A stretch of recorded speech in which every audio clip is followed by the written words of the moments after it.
good to see you or have you here. I'm Paige Craig. I'm one of the managing partners of Outlander, and crazy enough, I'm 14 years into investing, and every day I wake up and get to do this with amazing founders. I'm excited. We have some interesting companies today. We've got some B2B tools. We've got a fashion marketplace.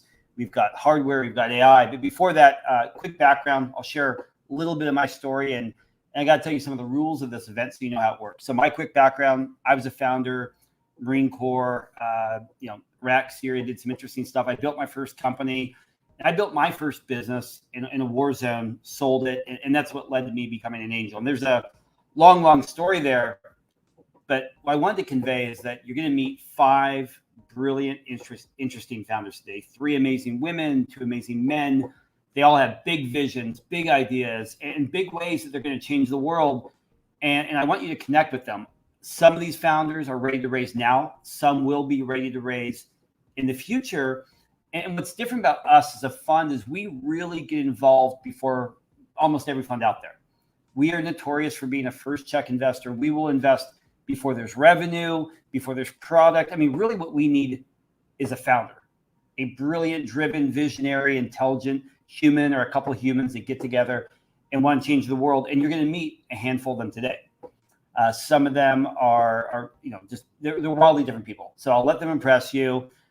Outlander is a first check investor. We invest all across the United States. We have no thematic focus, but we are fascinated by Web3. We're actively writing checks into crypto and NFT projects. And really the application layer of Web3 fascinates us. We are also huge on hardware, robotics, automation, and how that impacts consumers and how it impacts the enterprise and defense. And we also do future of work and future of social post-COVID. We think life and enterprise and how we live and how we work, all that's changing. And so you're going to meet 5 founders here in a minute who are tackling different aspects of this. Now, a few rules here.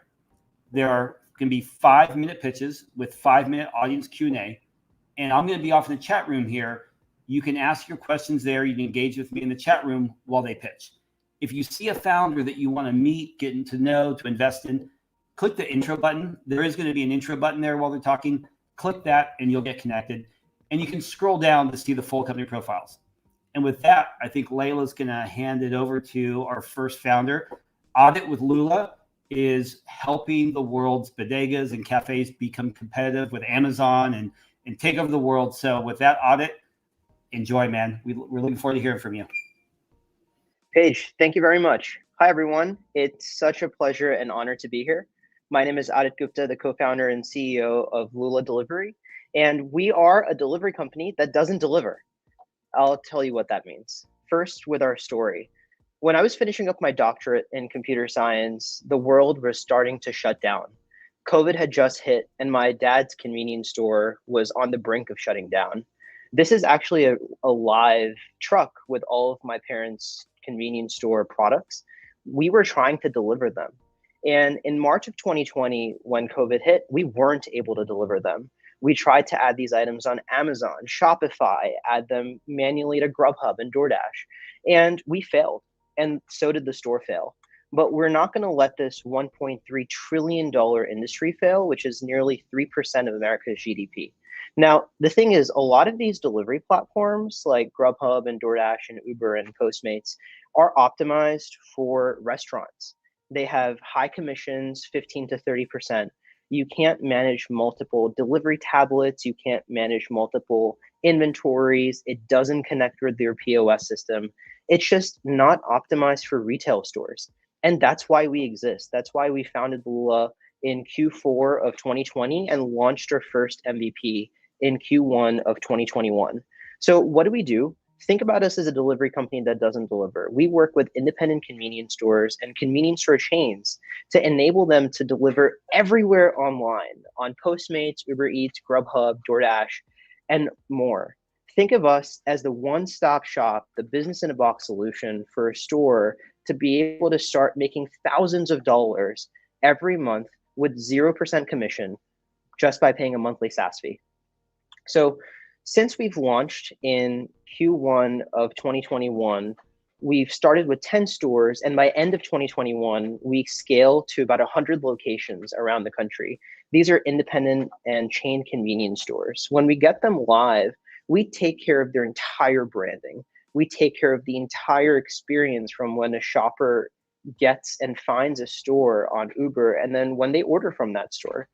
It's a wonderful last mile delivery experience powered by a convenience store. And there's about 150 to 170,000 of these stores around the country, a couple miles from every American in the country. Many of them aren't delivering. Since we've launched, we grew to about 100 locations in end of 2021. And in just the first quarter of 2022, we've tripled from nearly 100 to 300 stores. We're nearly at 500,000 in ARR. We have 1,700 locations in our pipeline, and I'm excited to announce here that we've just closed a trial with nearly a 300 store chain, one of the largest chains in the country that wants to start with a few stores, and in the final stages of a trial with a 1,700 store chain that's trying this out for 50 stores. We're live on Uber, DoorDash, Grubhub, Postmates, Seamless. We are a last mile delivery company that doesn't deliver, but enables convenience store to provide the most delightful last mile delivery experience.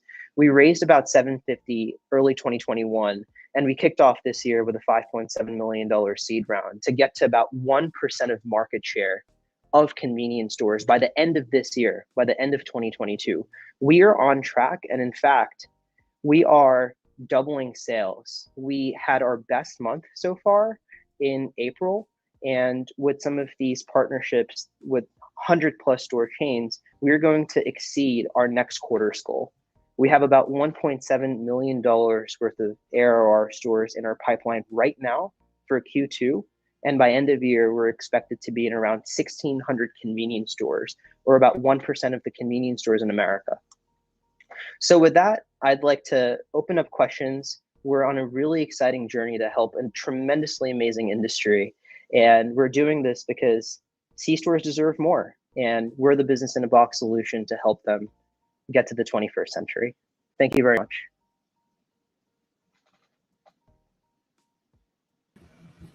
Awesome. Thanks, Adit. Appreciate the presentation. We're all really impressed with what you're building here. Just to tee off the first question, I would love to hear from your perspective, what is the scale of the impact that you're having on some of your customers' businesses, maybe the independent or smaller chains? Sure. So I'll give you two examples, one of an independent and one from a small chain. One of our independents, since starting in December, we've helped them make about $15,000 worth of extra sales. Now, generally, this is about a 20 to 30% up of their overall revenue.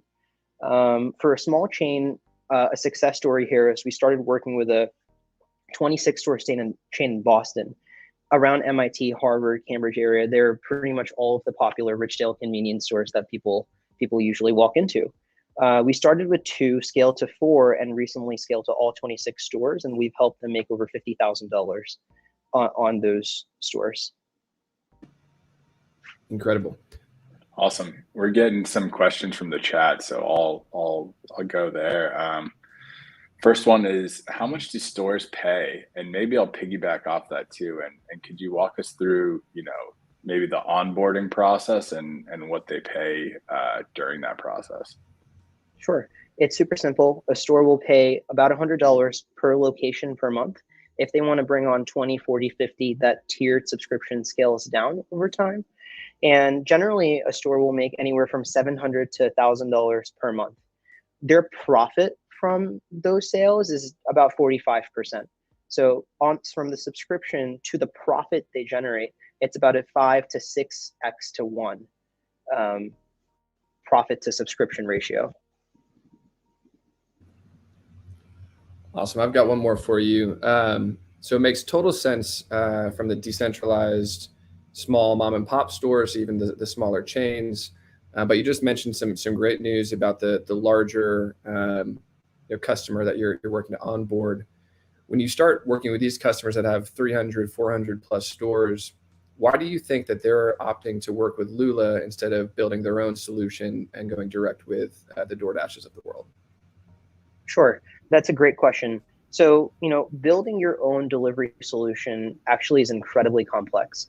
When you build your own delivery solution, you actually have to source drivers, you have to maybe work with a third-party fleet, you have to manage the end consumer experience. But the reality is, with all of the hundreds of folks on this call, think about the last time you downloaded an app. I can't remember the last time I downloaded an app. We get a convenience store onto every app that exists.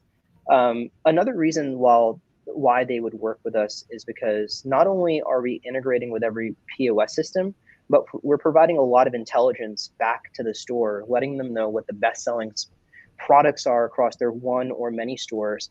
And because we're partnering with almost every convenience store distributor in the country, when those products go out of stock, we're able to give them recommendations on how they might get them back into their store. So follow-up to that is we are pursuing a grand vision to move stuff not only from stores to homes, but from distributors to stores. And lastly, to be able to analyze that data in that entire pipeline.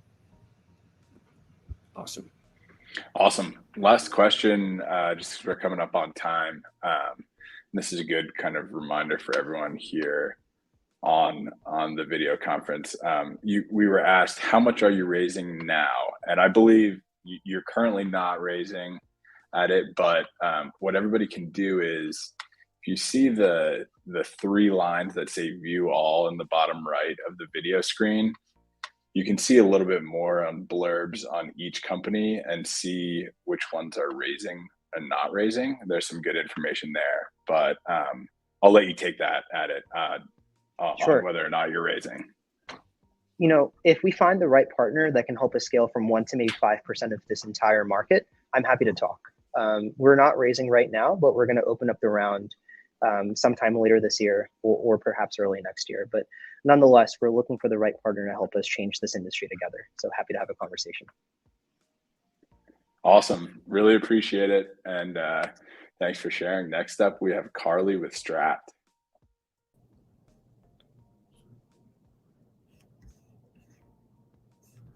All right. Hi, everyone.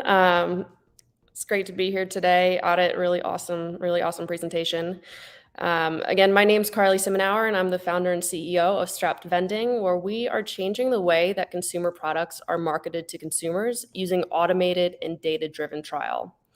In doing this, we're helping consumer brands not only expand their customer reach to new channels, but we're helping them get their products into consumers' hands at their exact point of need. And this is something that's becoming really important for them to do as the market for consumer products continues to grow and become more and more distributed. Consumers now have such overwhelming choice that it's really difficult for any one brand to stand out ahead of the rest. And that, coupled with this really sharp shift towards online shopping, means that consumer brands are fighting less and less effectively for consumers' attention online. But while online shopping is incredibly convenient, the reality is that consumers need to try products before they'll make a new kind of purchase. For example, I will buy the same perfume that I've worn my whole life online, but I'm not going to purchase a new scent without smelling it first, right? And trial is one of the most effective ways to get a consumer to switch from their go-to product, actually 10 times more effective than digital advertising alone. But while sampling is an incredibly effective tool, it's also very expensive, it's difficult and manual to execute on. And historically, it's provided next to no data tying the metrics of a campaign back to the campaign itself. And so Strapped is solving this problem by providing the vehicle for consumers to sample consumer products in an automated and controlled way, exactly where they need them, and in a way that's completely transparent to the consumer brands that they're trying. We've designed and built a completely contactless smart dispenser. It's small, it's non-invasive, and it's product agnostic. So we can dispense any product that fits our boxes. We're starting with period products and other personal products, but we've built our dispensers with the flexibility to expand into other verticals, whether that be cosmetics, maternity care, men's products.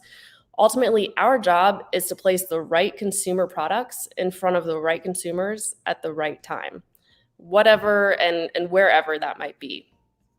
And then we actually funnel those consumers back to the brand partners themselves by following up with them via email and promotional offers after the fact. Now, we're not just offering our partners access to customers that they've never been able to reach before. We're offering this to them, like I said, on a fully transparent platform that allows them to know exactly how their products and how their campaign is performing. So they know who's sampling what products, where, and when through the insights that Strapped is able to provide them. And then we're giving them direct access to those customers themselves by providing them with the email addresses after the fact so that they can continue building these relationships with consumers who have literally just tried their products. So essentially, we're offering them this 360-degree view of a sampling campaign that they've never been able to fully understand before. Now, I want to be clear, we are not a vending company selling products to end users. We are selling product placement to consumer brands who spend $700 billion on advertising each year and who have been looking for more effective and more innovative ways to target consumers. So they're paying us in a similar way to how they might already pay for digital advertising on a pay-per-click basis. But instead, they're paying us by the vend, $2 per vend, which is more than triple what users would pay for the same exact products because they're getting so much more in return. And with the users getting these products for free, they're engaging at over 10 times the rate than they otherwise would. Now, on top of our brand revenue, our facilities are also paying us monthly to lease our dispensers. So depending on where our dispensers are placed, we're generating between $60 and $300 per dispenser per month, which means we're paying for most of our dispensers in under 2 months. And ultimately, our brand revenue only increases as the demand for this dispenser space grows. And there's a massive opportunity for us to deploy these dispensers, most of which is entirely untapped. There are 2.3 million viable facilities in the US, which represent a 12 million dispenser network. 5% of these locations in the US alone create a $7 billion obtainable opportunity. Now, of these facilities, we're targeting those that see the highest foot traffic. So stadiums, airports, shopping centers, hospitality, with our initial focus being on the last two. And to close these facilities quickly, we're not approaching them one by one, but rather we're approaching the commercial real estate and the hospitality groups that oversee large portfolios of these facilities. And we've already had successes with this approach, one of them through our launch at Pond City Market, which is a property in Atlanta owned by Jamestown. After a really successful deployment in there, we've already begun expanding into several of their other properties.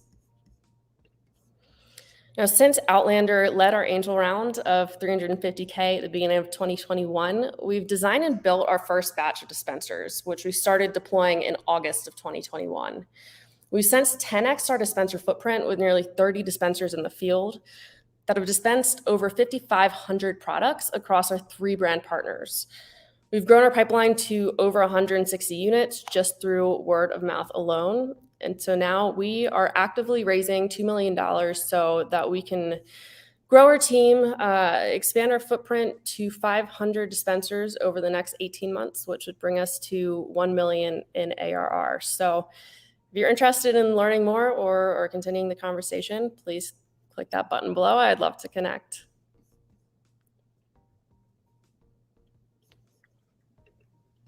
Thanks, Carly. We're getting a lot of questions in the chat, so I'll jump right in. I think everybody would like to hear this too. Jay asked if you could explain a little bit more about the dispenser. How does the user interact with it, and how does the data get back to the brand? Yeah, that's a great question. So here in this slide, you can see the user process of them engaging with one of our dispensers. So to get a product, they would scan the QR code on the front of our dispenser. It pulls up the products inside of that dispenser. There's no app required. And then before they're able to dispense a product, they do have to authenticate. And here, they're able to enter their name, their age, and their email address just through Google, Facebook, Apple authentication. And so that's what allows us to gather some of that user data and report that back to the brands. It's also what allows us to limit a specific user from standing at our dispenser and vending over and over and over again. I've got that question a few times too. And then after the fact, we do follow up with them via email with a coupon code and links back to our brand partners so that they can go over to our brands and purchase full size. And just to follow up on that question or dig into it a little bit more, what sort of response or feedback have you gotten from your brand partners as they've vended with you all and received some of this information? Yeah, I mean, so far across the board, the feedback's been really incredible, and every single one of our brand partners has backed up their reviews by renewing contracts with us. And I think a lot of that has to do with not just us getting products into consumers' hands and the engagement that comes with that, but in the data that we're able to provide them. So one of our brands, Here We Flow, they're pretty established in the UK, but they're using Strap to enter the US market. They told us that they were able to use our data to land deals with Costco, Target, and CVS because they could show that consumers were already excited to try their product. So they're using us not just to acquire customers, but also to unlock other channels for their brand as well. And that's hugely valuable to them. And yeah, I mean, that was some incredible feedback for us to get as well. Awesome. And could you tell us a little bit more about, what you pay to set up the dispensers and what that looks like in terms of negotiating placement and whatnot? Yeah. So are you talking about from the facility side or? Yeah. To Okay. the facilities. For the facilities, about 50% of our facilities are paying us monthly to lease our dispensers, $25 per month, plus $50 installation. After that, they're getting as much product as consumers go through for free because we're generating most of our revenue from our brand partners who are paying us by the vend. So we're placing these in high traffic locations that generate enough usage that we're able to get these to facilities at a relatively low cost. And I think we've got time for one more question. I'll jump in. So obviously, we're all excited about the product and fully expect you to unleash tens of thousands of these things across the country and world, hopefully one day. So how do you plan on maintaining a fleet of these dispensers and what's the upkeep look like? Yeah, that's a great question.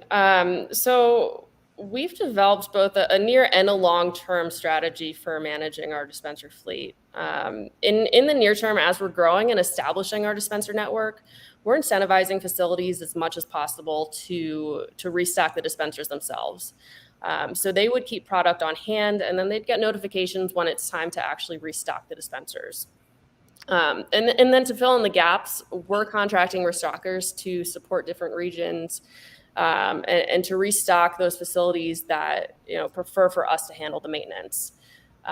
Now, at scale, our approach shifts towards partnering with the group who's already present in an established network of facilities. So think like Cintas, Georgia Pacific, one of those kinds of companies to outsource the maintenance of our dispenser fleet. Awesome. Perfect. All right, Carly, I appreciate it. Everyone in the audience, please make sure to make use of the platform, get in touch with Carly, get introduced. And now, without further ado, let me introduce Jen Hong with Levanter. You're up next.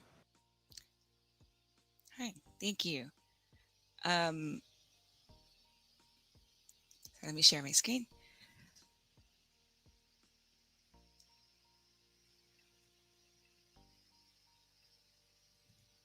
Sorry.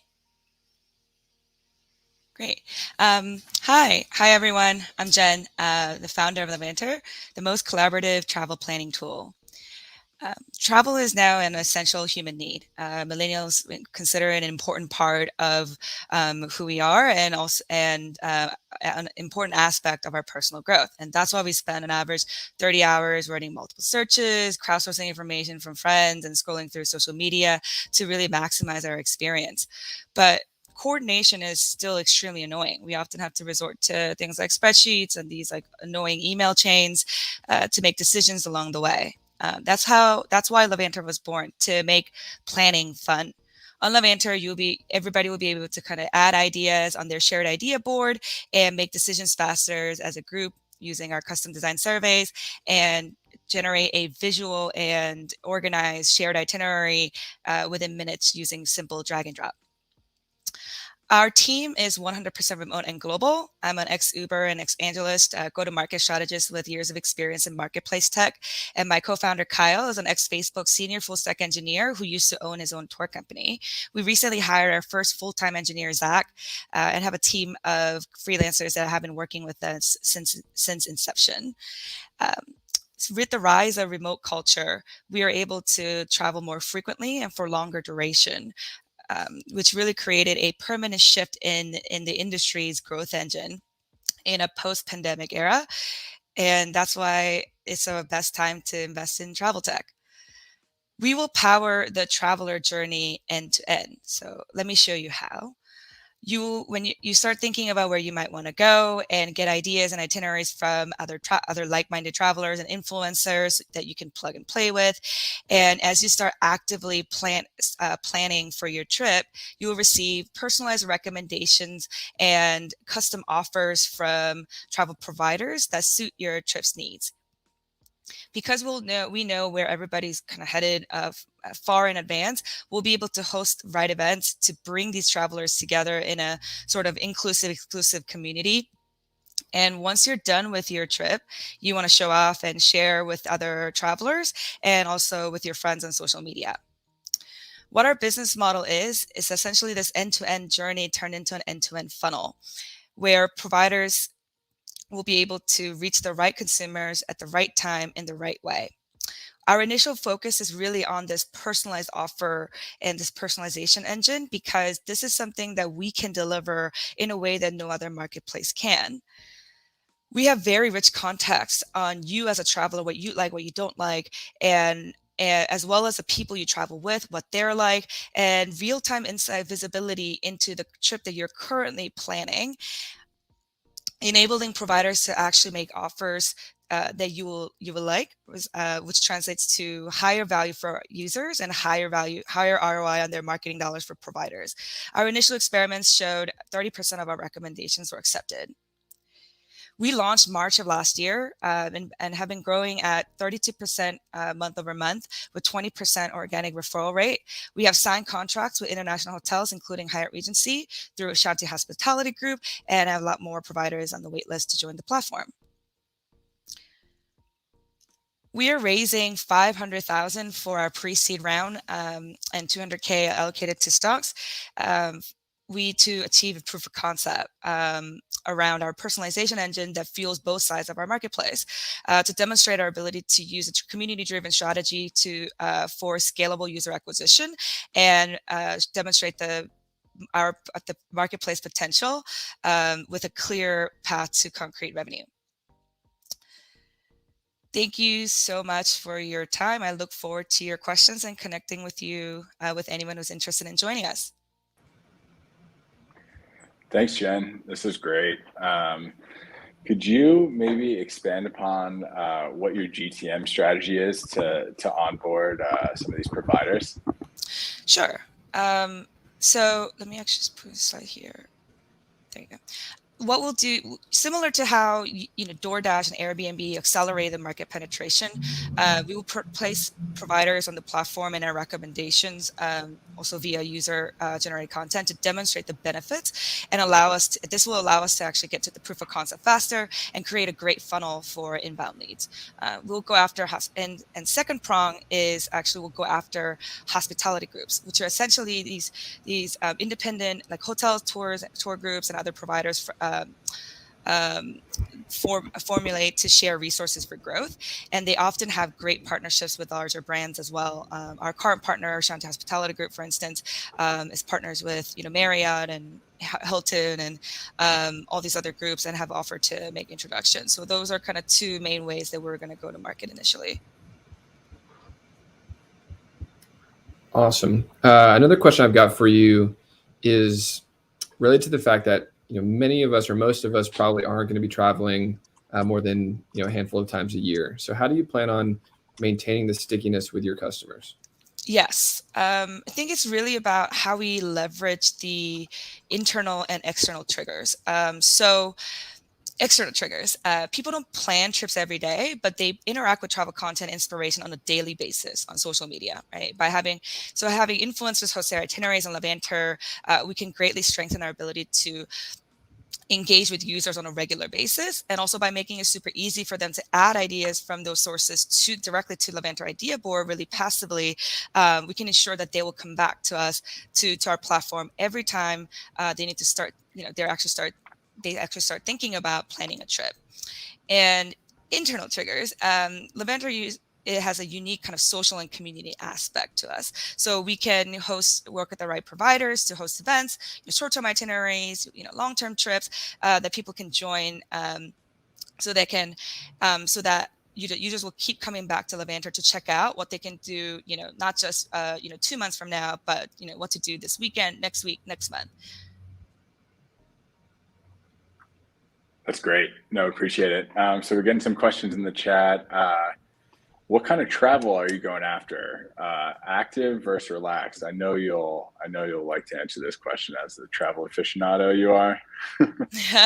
Yeah, I think like we said before, like our tool is very flexible so that users use it for all kinds of things. We see people using it to plan weddings, business trips. Someone was planning like meditation schedule for their month. So it is very flexible, but I think that what we're doing initially is to go after avid travelers who go on longer trips, right? They do a lot more tours with other people, so they need to coordinate. There's a lot of those elements. And by solving their problems, the extreme users will be able to kind of really develop a tool that finally frees everyone from spreadsheets and all these other annoying channels. So that's kind of how we're thinking about it, rather than focused on your specific segment and things like that, which kind of we are kind of going after, hey, like what is a use case is for when you want to keep your things organized and you're an avid type A travelers that often initiate and lead, act as a lead planner for these trips, and allowing them to use this to coordinate with everybody for their trip. Great. Awesome. We got one more from the group. Do you mind providing just a little bit more detail and clarity around your business model and how you're bringing in some revenue? Sure. I can go back to this particular slide. So basically what we'll be able to do is our platform, because it will be able to enable one-on-one matching between the travelers, right, and the providers. So they will join the platform and they'll pay to reach the right consumers, and will earn shared bookings revenue, shared commission basically on the bookings that they earn through the platform, as well as and also like host the right events and drive traffic to different providers and venues and things like that, and take a cut of that as well. We have a plan for a subscription revenue model where we engage with influencers and bloggers and experienced creators who often have to host itineraries very frequently and have to keep creating new fresh itineraries to create basically like custom, branded, shareable, embeddable itineraries that they can use for their engagement with their followers and also gain new followers on the platform. And basically, so we have diversified revenue streams by ensuring that we have a lot of different touch points for value creation. But our initial focus is on this personalized element because that is a huge differentiator, and that will actually fuel a lot of these different revenue streams. If you're curious about exactly different revenue stream plans and how we're plan on going to market, and happy to connect with you to tell you more. Great, thanks, Jen. Yeah, that's just a reminder too. Anybody that wants to connect more with any of these founders, feel free to hit that intro button up on the live feed. Next up, we have Ziki with Resource. Hi, I'm Zichi. I am the co-founder and the CEO of Resource Fashion. Our CEO is currently in China building out our operational supply side, so I'll be taking it today. We are Resource Fashion. We are the Uber Eats for fashion manufacturing. And you can also think of us as the simplest supply chain for the fashion brands of future. And essentially, we are a B2B SaaS-enabled managed marketplace. On the supply side, we have manufacturers, fabric mills, freight forwarders, all of the supply side for the fashion manufacturing, mostly right now in China. And on the demand side, we have small, medium-sized, emergent, independent fashion brands. So my co-founder and I, we met at college and we started a fashion brand prior to doing what we're doing right now. We have faced all of these problems listed here ourselves. My family also has a fashion manufacturing business in China for over 2 decades.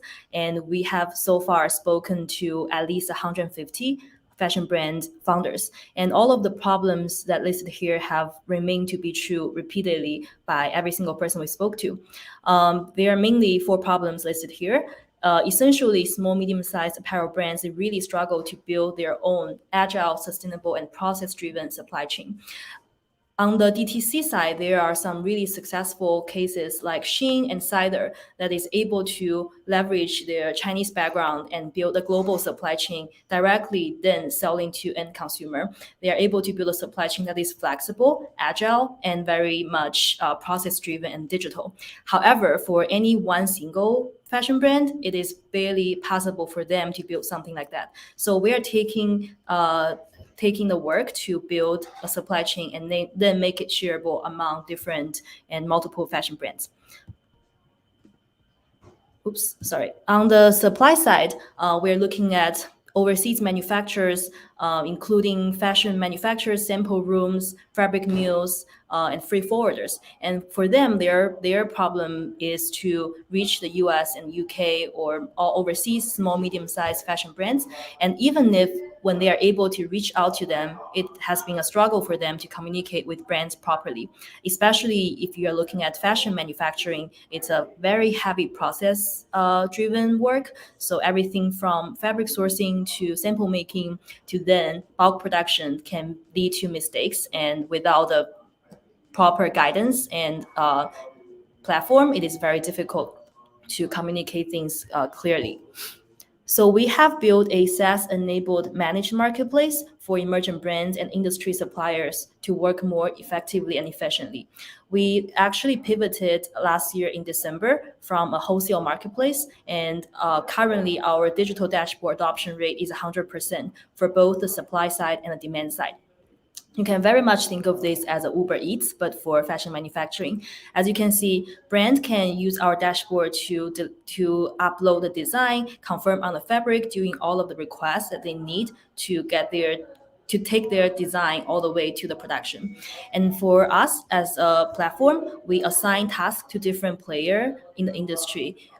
In terms of manufacturers, we onboarded sample rooms, family studios, and big factories, so different level of production quantity, and that's how we are able to also make no minimum order quantity for brands. And that's one thing that no industry players is able to do. So we're able to really quickly onboard a lot of new brands who want to start a brand. Obviously, we also have freight forwarders and freelancers that are currently using our platform to directly work with the brands. So here's a quick traction since we launched in last December.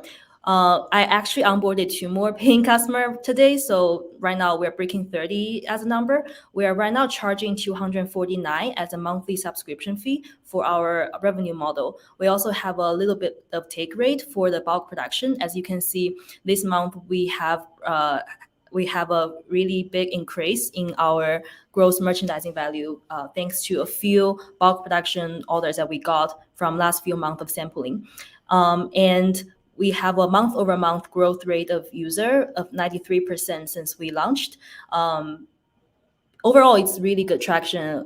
We've been speaking to at least, as I said, 150 brands. And as long as they are actually in need of finding a manufacturer, we can very easily onboard them.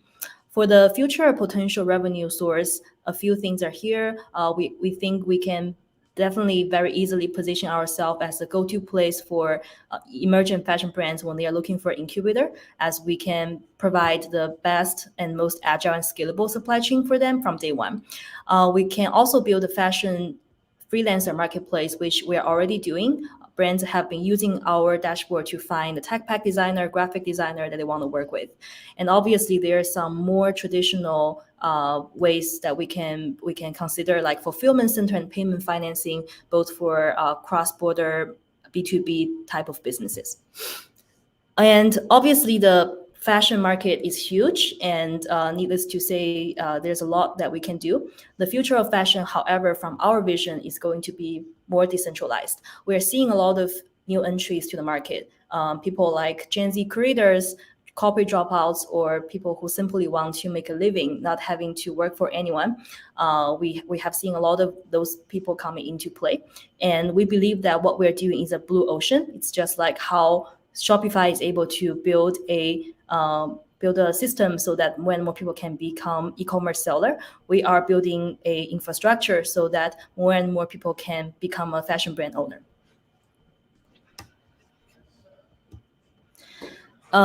Here's our team. In the US, we have me and my co-founder and our interim tech lead. We're currently hiring tech lead. So if anyone knows anyone who is looking to get into a startup, please refer to us. And in China, we have a bunch of Chinese apparel professionals that are doing groundwork for the brands. We also have a team of spectacular Gen Z marketing interns that is making great contribution to our TikTok and Instagram. We're getting virals every single day. In terms of fundraising, we closed our pre-seed last November with 590K, thanks to Outlander and Amino Capital. Currently, we're not actively fundraising. We are actually really capital efficient, still have a lot in the bank, but we will start seed round fundraising this summer. So if there's anyone interested, please click intro, and we can also have a follow-up conversation as well. Here's our information. Give us follow. If you know anyone who is starting a brand, refer to us. I'm sure they would love to talk to us. Awesome. Thanks, Yiqi. Truly incredible space that you're working with here. I would love to know what your thoughts are around the payment financing potential revenue option for you. So what sort of opportunities that represent for you, and what do you think are the next steps to go and achieve it? Yeah, so there's a lot of way that we can think about it. My co-founder actually has a background in investment banking, so I'm sure she can speak better for it. But the few things we can think about is normally with fashion production, the bulk production order value are huge, right? Like they produce 50 pieces, 100 pieces are like small quantity. People go with 500 pieces. That equates to multiple hundreds K of ordering value at times. And we think that we can easily provide like payment options, like they can pay in 5 terms or like some specific ways we can structure it. Besides that, there's also exchange rate that has been changing a lot, and we can also work around a way for them to lock down an exchange rate by charging a certain amount of value. Yeah. Thanks, Yiqi. And could you talk a little bit more about the competitive landscape and your differentiation factors? Yeah, so we're actually very confident in that regard. We don't think there is strong competitor in this space because just by interacting with these 150 brands, it's extremely easy for us to onboard brands. There isn't that many tech competitor in the space. I think in Canada there is one, but they are more so focusing on bigger enterprise brands. And obviously you have traditional player like Alibaba, but Alibaba from our standing is like on one end of the spectrum. So on one end of the spectrum, you have Alibaba, who is pretty much a yellow page of a lot of manufacturers, and they don't do any work to help you fulfill the order. And we don't believe that's going to work because, as I said, manufacturing for fashion is a lot of heavy process and error-prone space. And on the other end of the spectrum, it's companies that is very traditional, like my mom's company, agencies and manufacturers. They take the heavy, high-touch work, but then they focus a lot on having brands produce a lot of quantity so they can actually make profit. And that's also not what we're doing. In between, there isn't that many companies that are innovating in the space. I think it's a very difficult problems to tackle. So a lot of companies are stepping back from it. And we believe that with our very unique background, both of my co-founder and I come from China, we're first generation Chinese immigrants. We are very uniquely positioned to solve this problem. Awesome. My computer seems to be a little delayed here, but I've got one more for you. I imagine one of the big values to your company is in efficiency from engagement to actually receiving the finished goods. Can you give us an idea of what that process and timeline looks like? Yeah. So once brands upload the design on our dashboard and initiate the fabric searching, we're able to find the fabric for them within 24 to 48 hours. Our office in China is located in the biggest fabric market, so the options for the fabric is also amazing for brands. And once they have found the fabric, the sample making itself takes a week or so. And by industry standard, it's normally 3 to 4 weeks. And then bulk production, we take normally a month to finish at this point. And we believe that over time, we can reduce that to 2 weeks. We're basically benchmarking Shein's supply chain efficiency and want to build a supply chain that is as efficient as them, but then make it open to independent brands. Awesome. Thanks, Ichi. Really appreciate the time. Last up, we have Michael with Cymers. Hey everyone, how's it going? So I am Michael Neighbor. I am the technical founder and CEO of Cymers. And at Cymers, we create synthetic training data for computer vision, specifically focused on the utility sector, really trying to solve a hard problem for deep pockets. So excited to tell you more. So this is kind of our leadership team. I graduated from the University of Southern California, did undergrad and then grad school there. And then I worked for about a year and a half at Richard Branson's Virgin Orbit. My co-founder, Blaž Honty, worked for about 10 years in the aerospace and defense industry. A good chunk of that at Airbus, doing a lot of digital innovation and corporate venture capital for them. Our lead synthetic data engineer is Rick Leonard, has earned his PhD and graduated from Brown University.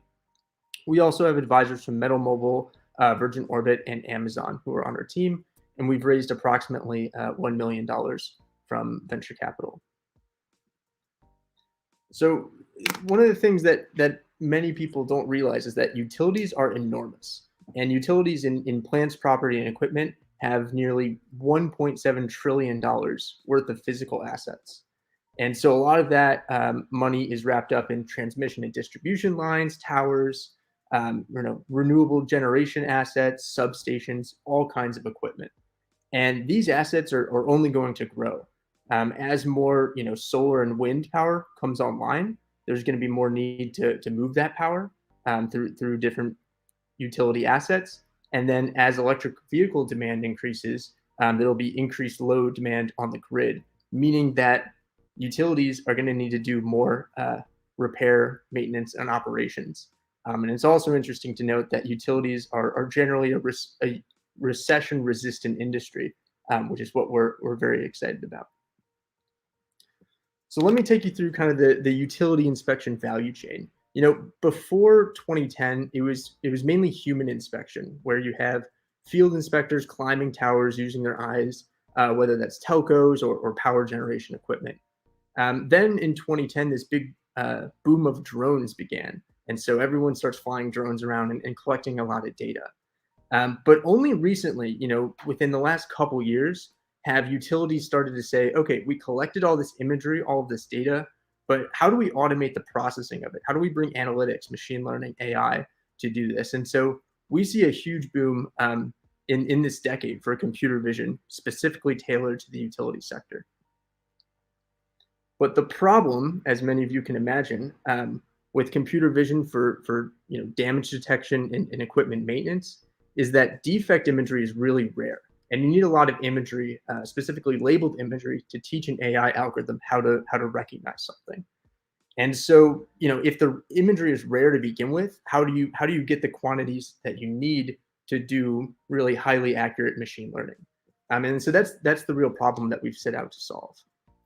And our solution is synthetic training data, which is computer-generated imagery that we use to train the AI. So on the right, you see a synthetic image. This is 100% computer-generated by the Submerse proprietary software. And this can be used to teach AI algorithms because we generate hundreds of thousands, if not millions, of these images for AI learning. And this is another example of an insulator defect, a flashover defect, very common on a transmission tower. This whole thing is also 100% synthetic, 100% computer generated, basically taking the technologies of simulation and synthetic data from self-driving cars and applying it to the utility sector.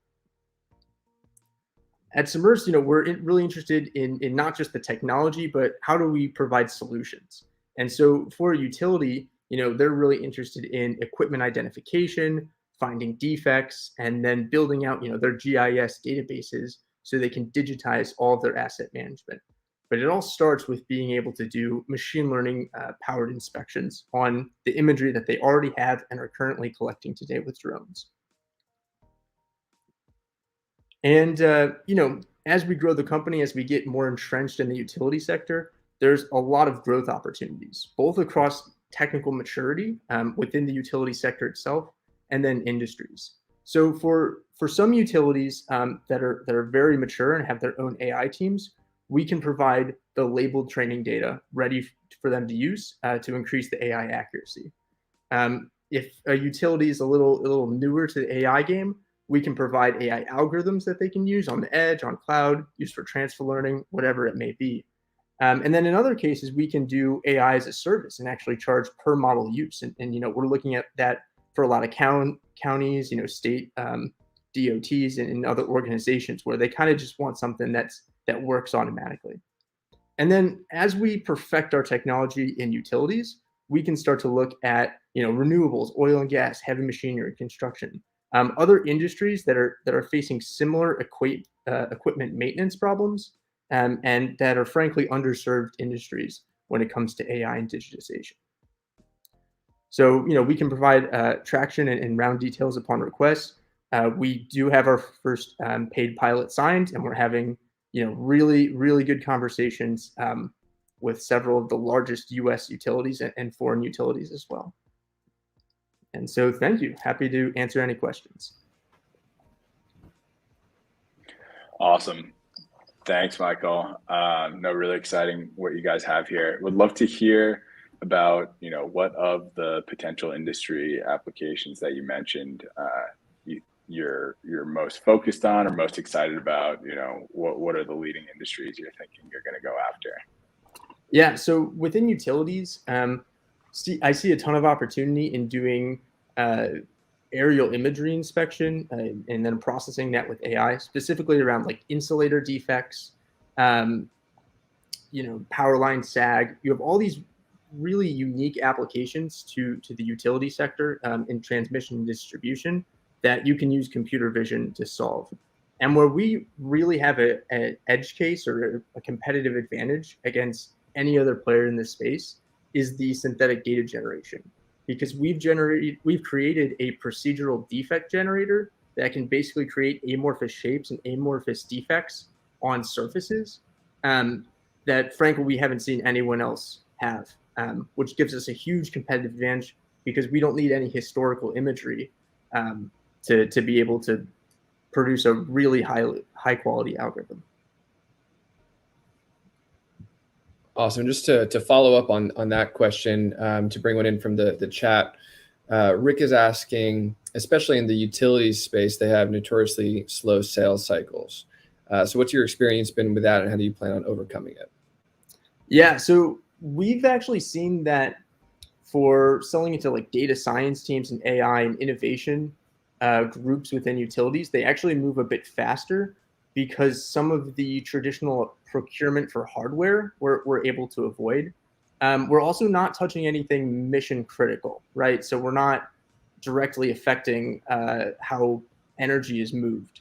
It's more of we're augmenting existing drone operations using machine learning. And so we've been able to overcome some of the red tape that you would expect in kind of a more conservative industry. That's great. And so you guys were in the NGA Accelerator. How does that play into your go-to-market strategy? Yeah, so we had a great opportunity to be part of the NGA Accelerator. And for those who don't know, it's the National Geospatial Intelligence Agency, the leading U.S. intelligence agency on geospatial and remote sensing. And so that gave us a great opportunity to engage with a lot of the geospatial industry partners and learn a lot more about the applied technologies of geospatial. And what we realize is that, utilities heavily use GIS systems. And so making sure that it's not only about analyzing imagery, but how does this fit within the broader geospatial system that a utility uses is really critical. And so we were able to leverage our learnings from the NGA Accelerator and get some great introductions from that program. Awesome. I've got one more for you.